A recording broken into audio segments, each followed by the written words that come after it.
Mas eu quero dizer isso. Desejo minhas mais sinceras condolências às duas garotas que se perderam naquele trágico acidente. Tudo bem. É uma situação absolutamente lamentável. E tem mais nessa história do que você está sabendo. Mas quando chegar a hora, eu vou explicar isso em mais detalhes. Nova atualização no caso do streamer, acusado de atropelar duas adolescentes de propósito, após perseguir uma delas por semanas. O advogado de uma das vítimas diz que o suspeito fez swatting com a garota 2 vezes, poucos dias antes de supostamente matá-la, e a amiga dela com o carro. Depois, ele fez uma live jogando videogame de beisebol e comentando o ocorrido. Em uma cidade vizinha, infelizmente, 2 garotas foram mortas em um atropelamento seguido de fuga. Agora surgem grandes questões para as autoridades. O que foi feito após o suspeito supostamente realizar o trote de swatting com a garota? E por que, até agora, ele não foi acusado como adulto? Estamos acompanhando o caso apresentado pela Lei e Crime. Eu sou Chris Stewart.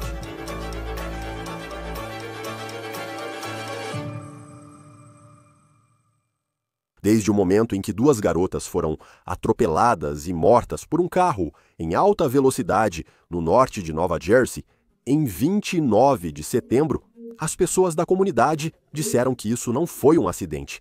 Eles dizem que, supostamente, isso foi um ataque planejado.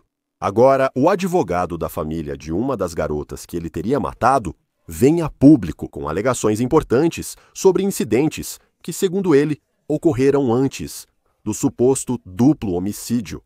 E tem mais nessa história que você não está sabendo? Mas quando chegar a hora eu vou explicar isso em mais detalhes. Este seria Vincent Bataloro, 17 anos, em um vídeo de seu canal no YouTube. Ele é o principal suspeito de matar 2 garotas, segundo relatos, e depois comentou o caso na internet. Na internet, ele usa o nome ViniBat118 e faz lives jogando videogame de beisebol com um amigo. O site nj.com foi o primeiro a divulgar o nome dele, depois de confirmar através de multas de trânsito.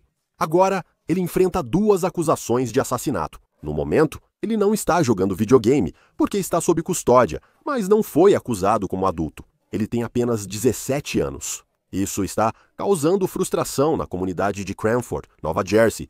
Essa é a cidade onde moravam Maria Neotes e Isabela Salas. Ambas tinham 17 anos. No dia 29 de setembro, elas voltavam de um evento escolar, quando foram atropeladas por um Jeep Compass preto em alta velocidade. Segundo a polícia, o motorista teria fugido do local. A WPIX-TV registrou a imagem do helicóptero na cena do crime na Burnside Avenue, uma rua comum no subúrbio ao norte de Nova Jersey. Um atropelamento com fuga que matou 2 pessoas sempre seria trágico. Mas o que tornou essa história muito mais revoltante e assustadora para tantas pessoas é que, após o acidente, vizinhos e familiares afirmaram publicamente que não foi um acidente ou algo aleatório. Foi assassinato porque Bataloro supostamente perseguiu Maria Neotes e aparentemente não conhecia Salas. Ela não era o alvo dele. Agora, antes de eu chegar às novas informações bombásticas do advogado da família de Maria sobre supostos incidentes anteriores que eles dizem ter acontecido antes do suposto duplo assassinato. Ouça o que Bataloro disse em uma transmissão ao vivo, apenas 5 dias antes de supostamente matar as 2 garotas. Então, vamos tentar fazer isso. Não sei se vai dar certo. O lugar fecha à meia-noite. Mas que tal que vamos fazer? Acho que a Maria está com fome. Vamos mandar uma pizza para animá-la. Então, vocês sabem, eu tenho uma vingança contra essa garota por me acusar de pecado. Eu vou pedir uma pizza para a casa dela. E é assim que eu vou fazer. Então, eu te disse que eu comprei o novíssimo iPhone 17 Pro Max no outro dia, e agora vou usar esse como meu celular principal. Câmera melhor para fazer vlogs. Mas nesse processo, ainda estou com meu iPhone 16 Pro Max. E aqui está o que eu vou fazer. Vou transformar isso em um aparelho reserva. Então, o que eu vou fazer? É ligar para a Dawn e pedir para entregar uma pizza na casa dela. E eu vou falar para o entregador. O entregador receberá em dinheiro na porta. Sim, dinheiro na porta. Então Fula, ou meu pai, quer te chamar de Fuluba. Não me engane, nome bobo. Você não deveria ter me acusado de enviar pornografia e não deveria ter me envolvido em fazer um boletim de ocorrência. Então, Fula, você tomou uma má decisão ao manchar meu nome. Ele tomou uma má decisão. Deixar essa garota voltar para a escola sem mim. Acho que você está com fome. Vamos mandar uma pizza. Agora ele diz que tem, entre aspas, vingança contra Maria. Isso foi 5 dias depois. Ele teria matado ela e a amiga com seu carro. O advogado da família Neotis disse à Fox News Digital que Batalório teria feito trotes para a casa deles 2 vezes em setembro. Agora, esse é o suposto trote, onde alguém liga para os serviços de emergência e faz com que a polícia vá até a casa do alvo. É certamente irritante, vemos isso com frequência, e também é incrivelmente perigoso. O advogado da Fox News Digital afirma que Bataloro teria feito isso 2 vezes. Uma foi em 1º e outra em 15 de setembro. Na primeira vez, a polícia não veio investigar, mas na segunda, segundo o advogado, eles apareceram. Quando chegaram, Bataloro já estava estacionado fora da casa. Ainda não se sabe o que ocorreu nesses eventos. Estamos trabalhando para obter mais informações sobre isso. Não se sabe se essas foram as únicas vezes que a família foi assediada por esse adolescente. Aqui está outro comentário que Bataloro fez na transmissão ao vivo sobre Maria, meses antes de supostamente matar ela e sua amiga. E ela está colocando toda a equipe dela contra mim. Se eu visse ela na vida real, ela ficaria com medo só de ver meu rosto. Entendeu? E eu só digo isso porque de alguma forma, de algum jeito, sabe? Eu acho que o irmão dela conseguiu o relatório e disse, vai até a casa. Quando eu disse que iria, o irmão ficou todo assustado e desistiu, igual um medroso. Ele é burro, tá? Assim mesmo, ele ficou todo assustado, desistiu e disse, eu realmente não quero brigar. E aí, a garota no corpo pode disse, eu não espero que você perceba o quanto estou assustada, porque ele ameaçou me machucar. Então, o irmão disse, venha pra casa, não vale o meu tempo. Bataloro afirma ter um vídeo de câmera corporal de um incidente policial que postou no Instagram e pediu que as pessoas acessassem seu perfil, agora excluído, para ver o que chama de conteúdo exclusivo. Estamos trabalhando para conseguir esse vídeo da câmera corporal nós mesmos. Se o que está sendo alegado for verdade, é difícil descrever o quão terrível e chocante isso é. Sinceramente, se isso for verdade, esse adolescente está descontrolado. O tio da Maria foi às redes sociais e o chamou de psicopata. Agora, deixe-me explicar o que Bataloro fez nessa transmissão ao vivo depois dos supostos assassinatos que cometeu. Não era segredo que Vicente supostamente poderia estar envolvido nos assassinatos de Maria e Isabela. Para quem o acompanha online, após os supostos assassinatos, ele fez a transmissão ao vivo e as pessoas nos comentários o ligaram ao caso. Aqui está Bataloro respondendo a um comentário que dizia, abre aspas, mano, você matou meu melhor amigo. Eu não preciso de negatividade nessa live, então todo mundo vai ser bloqueado por um tempo. Então começam a chamá-lo de assassino. Assassino. Estou pensando talvez de outro jeito. Ele então desativa os comentários e, supostamente, faz uma declaração sobre o que aconteceu com Maria e Isabela, enquanto está prestes a transmitir um jogo. Mas eu preciso explicar algumas coisas que aconteceram nos últimos dias, e não vou falar muito sobre isso. Mas Em uma cidade vizinha, infelizmente, duas garotas foram mortas em um acidente de atropelamento e fuga. Agora, tem havido muita desinformação circulando pela internet. Mas eu vou dizer o seguinte. Desejo minhas mais sinceras condolências às duas garotas que perderam a vida naquele trágico acidente. Tudo bem. É uma situação absolutamente lamentável, e há mais nessa história do que você está sabendo. Mas quando chegar a hora, eu vou explicar isso em mais detalhes. Não posso falar sobre isso, não darei mais informações, mas digo o seguinte, certo? Ameaças contra a minha família não serão toleradas. Meu primo recebeu mensagens de ódio nas redes sociais por causa de toda essa história.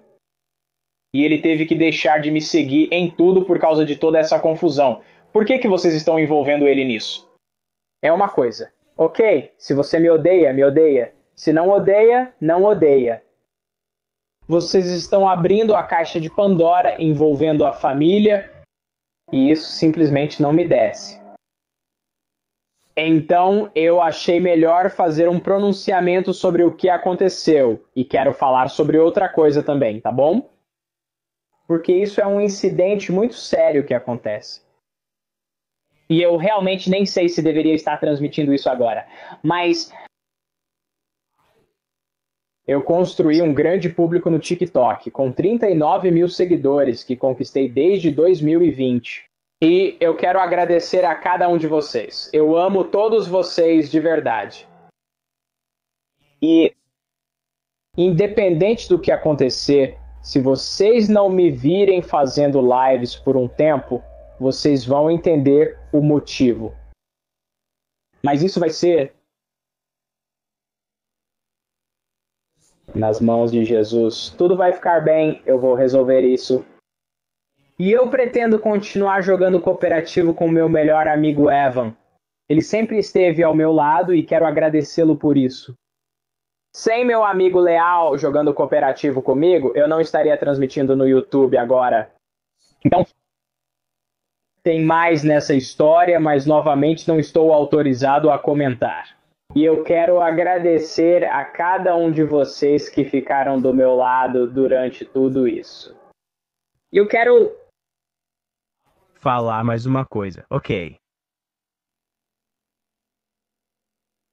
Eu realmente acho que precisa ser feito mais para lidar com a saúde mental no estado. Porque, sabe? Nem sei como explicar esse cara. Eu fui intimidado, ridicularizado e tudo mais por causa de falsas acusações, ok? Por causa de toda essa história sobre coisas que aconteceram no passado. Tem mais coisa nessa história. Isso vai aparecer no futuro, ok?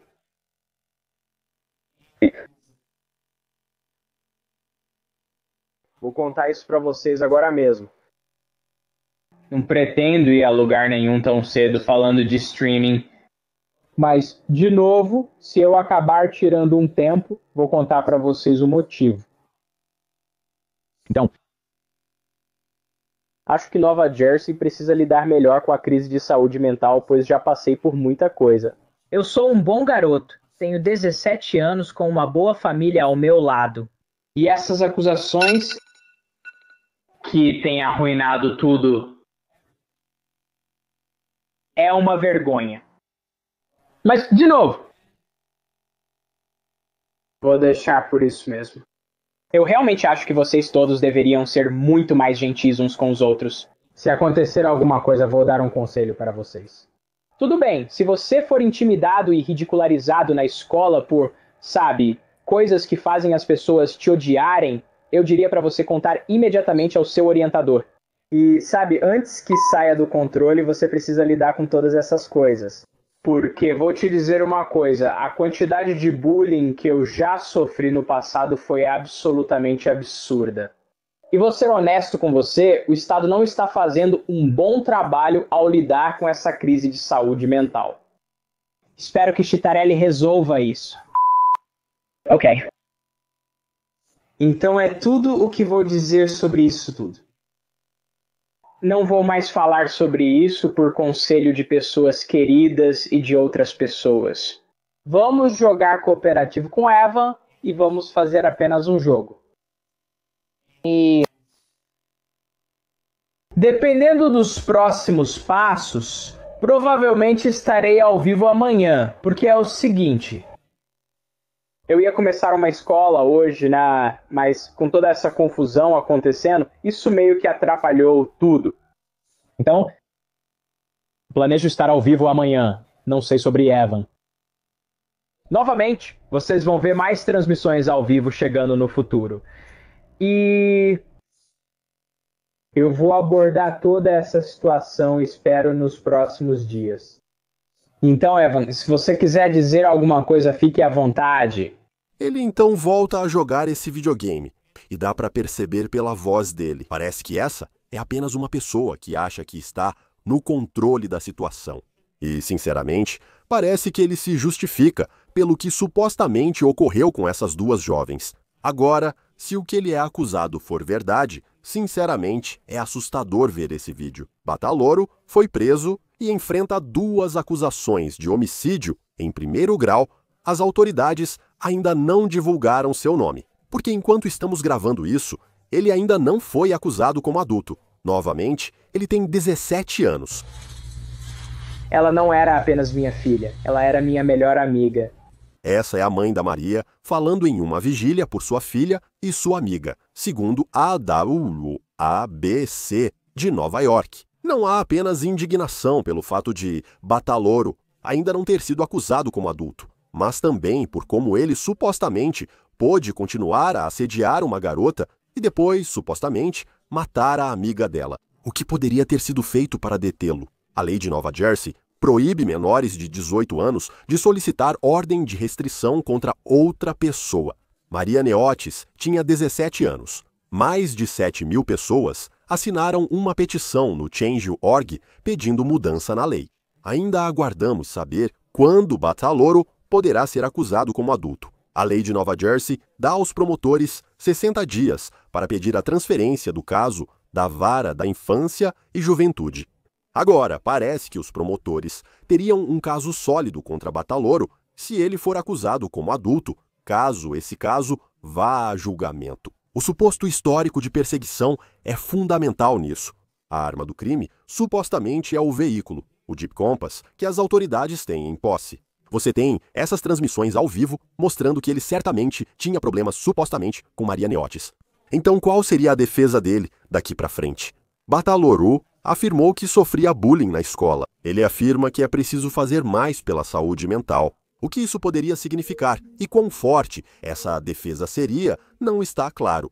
A comunidade de Cranford continua de luto pela vida daquelas duas jovens garotas. Elas eram melhores amigas e estavam apenas voltando para casa de um evento escolar. Elas concluíam o ensino médio e tinham a vida inteira pela frente. E essas vidas foram tiradas, supostamente, por um adolescente que parece achar que está no controle.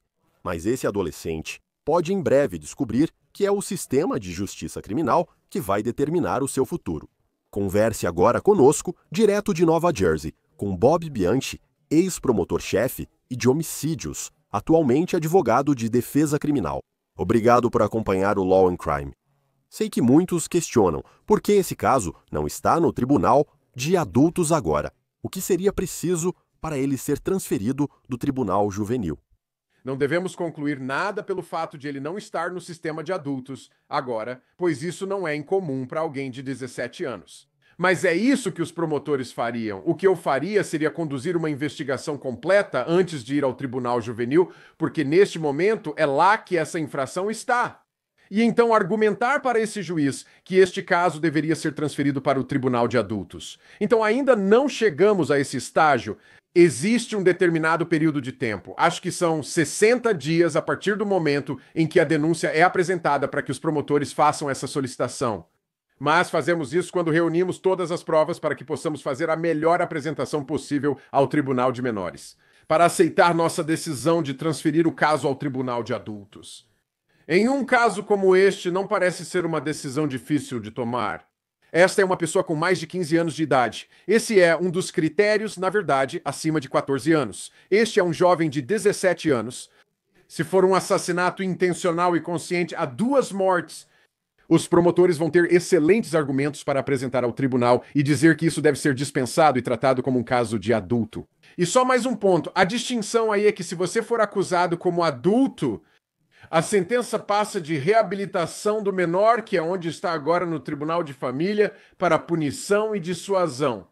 Em essência, de uma advertência leve até uma sentença de prisão perpétua sem possibilidade de liberdade condicional. O que você esperaria?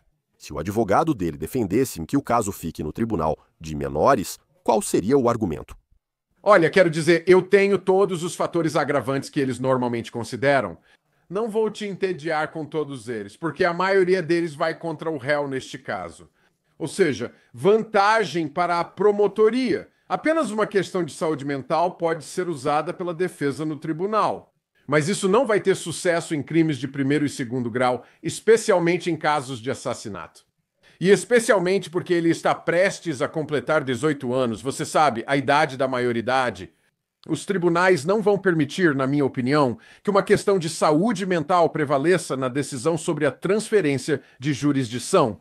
Isso pode servir como defesa contra futuras acusações, mas não vai. Na minha opinião, em todos esses anos, isso não impedirá um juiz de transferir um caso para o tribunal de adultos. Quando 2 adolescentes são retiradas de suas famílias e têm suas vidas tiradas por esse indivíduo, o caso vai ser transferido. A defesa praticamente não tem argumento aqui. E então, olhando para a perseguição, a suposta perseguição que esse suspeito fez a uma das vítimas, neste caso, as novas reportagens que dizem que ele supostamente fez trotes de emergência. Ele chamou a polícia na casa dela 2 vezes, não se sabe se ocorreu mais vezes. E há perguntas sobre uma ordem de restrição. Sabe, se há exemplos de que a polícia foi chamada, que a polícia investigou, por que ela não conseguiria colocar uma ordem de restrição contra esse suspeito? Mas cá, se você sabe, ele tem 17 anos e se está chamando a polícia para a casa dela, isso parece bem perigoso. Sim, essa é uma área complicada em Nova Jersey. Nós já falamos sobre a expansão das ordens de restrição. Há muitas pessoas que ligam para o meu consultório diariamente procurando conseguir ordens de restrição, porque elas têm medo de algo que alguém pode ou não pode fazer. E, basicamente, até pouco tempo atrás, a única ordem de restrição que você podia conseguir era por um ato de violência doméstica no qual precisava haver um relacionamento amoroso, ou alguém que mora com outra pessoa, como um fator qualificativo para até mesmo solicitar uma ordem de restrição. Agora, isso foi expandido para alguns crimes cibernéticos e coisas desse tipo. Mas até onde sei, não existem no momento. Para casos em que alguém diz que outra pessoa a incomoda, me preocupo com essa pessoa. Para conseguir uma ordem de restrição de verdade, o que você pode fazer, e o que muita gente faz, é registrar uma queixa criminal. E, infelizmente, neste caso em particular, é tarde demais. Se um crime como swatting ou perseguição tivesse ocorrido nessas circunstâncias, você certamente conseguiria ordens judiciais para impedir que essa pessoa tenha contato com a vítima. Então, pelo que eu sei dessa história, o que as vítimas estão dizendo é que essas coisas, perseguição e, de fato, swatting, estavam ocorrendo e que se a polícia tivesse feito uma investigação e apresentado acusações, naquele momento eles teriam conseguido algum tipo de medida judicial onde teria havido uma ordem de restrição. Mas vamos ser honestos aqui também. Essas ordens são importantes, mas não me interprete mal. Se alguém quer mesmo fazer mal a outra pessoa, no fim é só um pedaço de papel. Certo? Porque é isso, quero dizer. Se for verdade o que alegam, que ele dirigiu aquele Jeep Compass preto e simplesmente perseguiu essas garotas e as atropelou com o carro. Concordo, é só um papel, só o que é bem triste.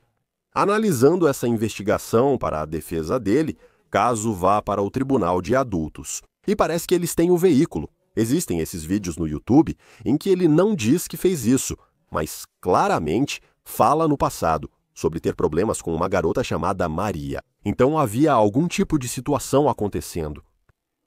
Como você agiria como advogado de defesa dele, considerando fortes evidências de que ele dirigia o carro? Ok, esse é um grande se, certo? Como promotor de homicídios, quero colocá-lo ao volante do veículo. Percebo que aqui está a defesa. Isso ocorrerá tanto na audiência de renúncia no Tribunal de Menores quanto no de adultos, caso, na minha opinião, o processo seja transferido. Isso não é assassinato, no máximo, se provar que ele dirigia, é homicídio culposo. Agora, qual é a diferença aqui? Porque cada estado tem uma nuance diferente sobre isso. Em Nova Jersey, para que seja considerado homicídio em primeiro grau, que é a acusação atual, você precisa provar que o réu tinha uma intenção mental. Eles chamam isso de mens rea, um estado mental de ação intencional. Isso significa que você queria que isso acontecesse ou fez algo que tornaria isso quase certo. A lei afirma que lesão corporal grave com morte ocorreria como se fosse essa a intenção. Você fez isso porque queria ou sabia que aconteceria. Se fosse apenas um ato imprudente, ou seja, eu não tive a intenção de fazer, eu não tinha intenção de fazer. Dirigi de forma imprudente, acima da velocidade e mudando de faixa constantemente. Perdi o controle do veículo e atingi duas pessoas, causando suas mortes. Não foi intencional ou consciente. Isso é conduta imprudente. E isso reduz para homicídio culposo agravado em Nova Jersey ou homicídio culposo, que tem penas significativamente menores se ele for condenado por esses crimes. Se as provas forem sólidas, imagino que ele era quem dirigia o veículo, porque há muitos casos em que isso não é certo, mas se for realmente comprovado que ele dirigiu o veículo, eles farão várias investigações para identificar o motorista e rastrear tudo. E dispositivos eletrônicos, câmeras Ring, câmeras de rua e coisas desse tipo. Depois de tudo isso, eles vão argumentar que não foi um ato intencional ou consciente, foi um ato imprudente, reduzindo significativamente a sentença. Homicídio culposo tem pena máxima de 10 anos na prisão estadual. Se for considerado culpado de assassinato, com 17 anos, é duplo homicídio. Se ele fosse considerado culpado disso, quero dizer, há alguma chance de que ele possa sair da prisão algum dia? Muito, olha. Vou dizer que é muito difícil responder a essa pergunta porque Nova Jersey, na minha opinião, ainda está lidando com isso. E estou lidando com um caso agora de quando eu era promotor, onde eles estão analisando crimes juvenis e sentenças. E antes dos 26 anos, sua mente não está totalmente formada e coisas desse tipo. O pêndulo segue balançando de um lado para o outro, mas quero dizer, eu poderia só dizer isso. Se ele for condenado por assassinato, ele vai ter dois corpos, por assim dizer. Eu odeio colocar dessa forma, mas duas pessoas pelas quais ele será condenado por ter matado. Ele vai passar a maior parte da vida dele na prisão estadual. O que vai acontecer no futuro, eu não quero prever. Porque isso segue mudando o pêndulo, oscilando entre o lado conservador, mais draconiano, e o kumbaya, vamos dar uma chance para ele. Se for provado que um cara desses teve essa intenção aos 17 anos, na minha opinião, deveria passar o resto da vida na cadeia. Eu sei que essa pergunta é precoce, pois ainda temos muito pela frente. E até mesmo ver se isso vai para o tribunal de adultos, embora seja esperado que siga nessa direção. Você assiste a esses vídeos do YouTube e, quando olha para eles e pensa no que ele é acusado, é simplesmente arrepiante ouvir o tom da voz dele. Acho que é porque ele é confiante e parece no controle, mas também fala sobre saúde mental. E quando você assiste a isso, alguém que supostamente acabou de matar duas pessoas está falando como se nada tivesse acontecido. Ou ele estava orgulhoso de algo assim. Simplesmente não parece que essa seria uma pessoa no estado mental correto. A defesa pode usar isso como evidência? Não, a promotoria certamente usará isso como evidência e afirmará que ele está tentando arrumar desculpas, ele não demonstra nenhum remorso, ele não tem nenhum entendimento sobre sua conduta. Para que você consiga estabelecer um crime relacionado à saúde mental, no direito penal, não basta ser um crime documentado psiquiatricamente. Não basta mostrar que ele tinha uma doença. É preciso provar que realmente sofria dela. Mas essa doença o impediu de realmente, essencialmente, saber a diferença entre o certo e o errado ou de conseguir conformar sua conduta. Quando ele usa a desculpa de ser mentalmente doente, ele admite que sabe que isso é ruim e errado. Você pode ter doença mental e ainda ser responsável por seus atos. Para ser honesto, vejo essa evidência como a segunda prova apresentada pelos promotores para mostrar ao juiz por que essa pessoa não merece remorso. Último ponto, sabe? Quando você faz isso por tempo suficiente e já passou por várias defesas, desculpas e explicações, em mais de 30 anos de carreira lidando com homicídios, Sabe, chegamos a um ponto agora em que isso é só a moda do dia. Há 30 anos não se via isso, as pessoas só arranjavam desculpas, eram robóticas e corriam para o YouTube comentar. Nós permitimos que uma cultura de jovens se sentisse à vontade para agir com impunidade, para agir e colocar a culpa em outra pessoa ou em outra coisa. Nunca assumem culpa, não se responsabilizam, nem sentem remorso. Hoje tudo parece um jogo, porque eles ficam com o rosto enterrado no celular em vez de terem interações humanas. E eu odeio soar como o avô de todo mundo, mas é a verdade. Chegamos a um ponto assustador agora, onde essas crianças nem têm consciência do próprio comportamento e estão sempre se fazendo de vítimas. Infelizmente, tenho uma leve suspeita de que este seja mais um desses casos. Sim, é como uma versão extrema disso. Só de ver e ouvir o tom de voz dele. Depois, ele vai jogar um videogame de beisebol. É simplesmente bizarro, para dizer o mínimo. E também tudo o que você falou. Se ele dissesse, fui vítima de bullying, que é algo sério e um problema em muitos lugares. Quero dizer, que impacto teria? Só estou pensando nisso, porque parece que há tantas evidências contra ele e ainda há um longo caminho pela frente nisso. Como você pode argumentar no tribunal? Você mostrou no YouTube que tinha um problema com ela e estava atrás do carro, então foi você quem fez isso. Parece que seria um caso realmente difícil para a defesa. Sim, então vamos explorar outra defesa. Eu não sei para onde ele vai com isso, mas vamos supor que ele está usando essa defesa de bullying. Eu não sei. Vou brincar do que os advogados fazem. Ok, vamos brincar disso. Então, como promotor, eu estou antecipando qual vai ser a defesa. Uma defesa possível que eu e minha mente criativa vamos inventar é que ele foi intimidado por essas duas jovens e foi intimidado até o ponto em que uma pessoa razoável, vou falar aqui sobre a lei de provocação por paixão, em que uma pessoa razoável teria sido provocada, que ele de fato foi provocado, que não teve tempo para se acalmar ou realmente organizar seus pensamentos e pensar direito, e ele saiu e com intenção cometeu esse ato, ele fez isso de propósito. Nessas circunstâncias, se você provar que as ações dele foram razoáveis, que o júri acredita que uma pessoa razoável teria sido provocada, que ele realmente foi provocado e agiu assim, sem a oportunidade de se acalmar no calor do momento, como alguns dizem em certos lugares, então ele teria direito a uma acusação de provocação por paixão perante o júri. Talvez uma área para onde eu vá. E o que isso significa em termos práticos é que reduz a acusação de homicídio doloso para homicídio culposo. Isso elimina o elemento mental de intenção e conhecimento, porque você não teve a oportunidade de deliberar. Você não teve essa oportunidade porque estava sofrendo sob a paixão de um evento excitante que provocaria uma pessoa razoável. Qual é o padrão que sempre usamos como exemplo? Alguém encontra sua esposa ou seu marido na cama com outra pessoa, está com uma arma, não pensa e atira matando essa pessoa. Isso seria uma defesa por provocação passional. Isso se aplicaria aqui? Em um caso em que um cara entra em um carro, encontra essas duas garotas, dirige o carro e as atropela, que o júri vai considerar que isso foi uma provocação razoável. Que ele estava sendo intimidado, que foi provocado e que não teve a oportunidade de pensar e deliberar antes de cometer o ato. Acho forçado, mas é uma defesa possível. Às vezes, como advogado, você precisa usar o que tem. Tem que dançar com quem te trouxe? Não sei. As pessoas não vão mais a bailes hoje em dia. Isso basicamente significa que, com esse réu, você tenta todas as defesas possíveis, esperando que alguma funcione. E sempre há a negociação de pena tentando convencer os promotores a fechar um acordo antes do julgamento. E vamos ver como, sabe, ainda tem um longo caminho pela frente nesse caso. Vamos ver se isso será levado ao tribunal de adultos e o que acontece depois. Bob Bianchi. É ótimo tê-lo no Law and Crime. Obrigado pela conversa. É ótimo estar aqui, obrigado. Isso é tudo para o caso do Law and Crime. Inscreva-se no nosso canal, no YouTube e Spotify. Sou Chris Stewart. Nos vemos na próxima vez.